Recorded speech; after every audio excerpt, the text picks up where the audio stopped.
Welcome to the YouTube channel of Legally Trust.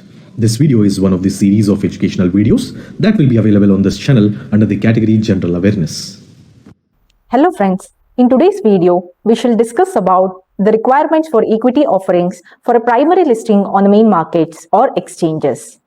A primary listing in India refers to an IPO where an unlisted company undertakes a fresh issue of securities or its existing shareholders undertake an offer for sale of all or part of their holdings of the company's securities, or a combination of both for the first time to the public on the stock exchanges with a consequent listing and trading of such securities. An issuer can undertake an IPO if the following conditions are all met. It has net tangible assets of at least 30 million calculated on a restated and consolidated basis in each of the preceding 3 full years, of which not more than 50% are held in monetary assets.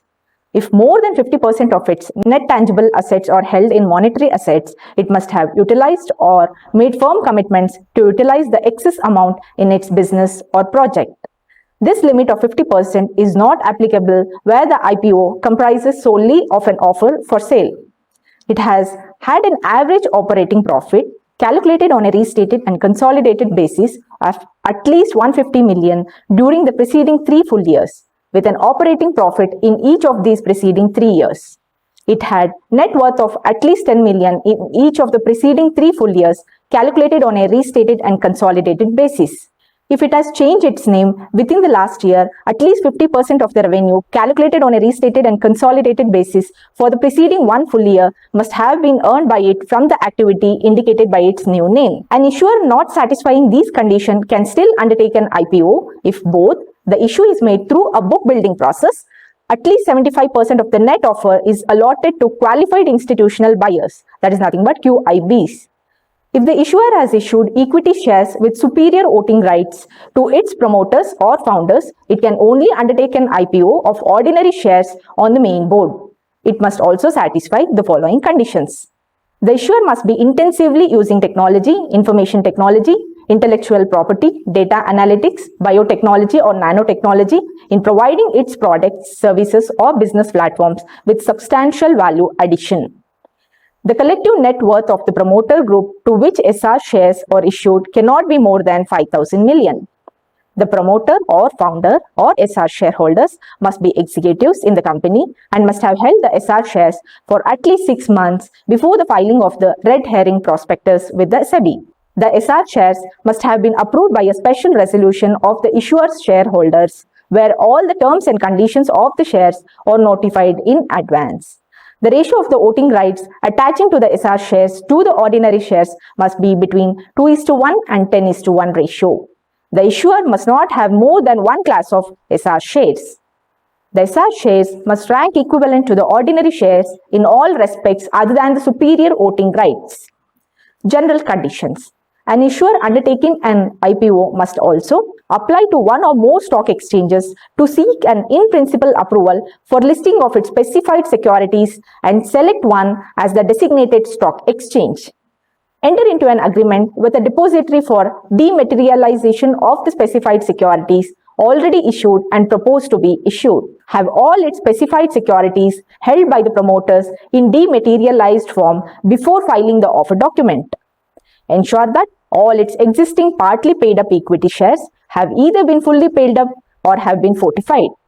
Make firm and verifiable financing arrangement for 75% of the stated means of finance for each of the specified projects proposed to be funded from the issue proceeds, excluding the amount to be raised through the proposed public issue or through existing identifiable internal accruals.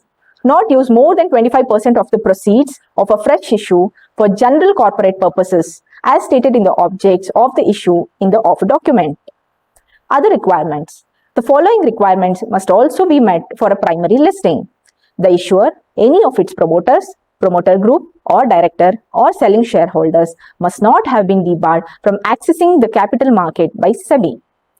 The promoters or directors of the issuer must not be promoters or directors of any other company that has been debarred from the accessing the capital market by SEBI. The issuer and its promoters or directors must not have been willful defaulters. The issuer's promoters or directors must not be fugitive economic offenders. However, the restrictions in the first 2 points above do not apply to any person or entity who has been debarred in the past but whose period of debarment is over as the date of the filing of the draft offer document with SEBI.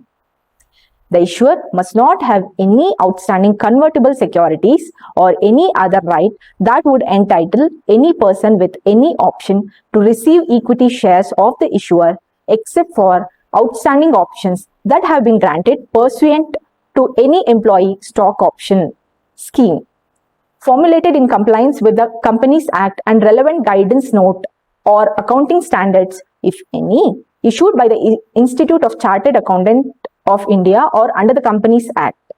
All other convertible securities must be converted into equity shares on or before the filing of red herring prospectus in case of book build issue or the prospectus in case of fixed prices issue.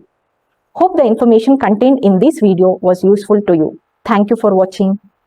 Hope the information contained in this video was useful to you.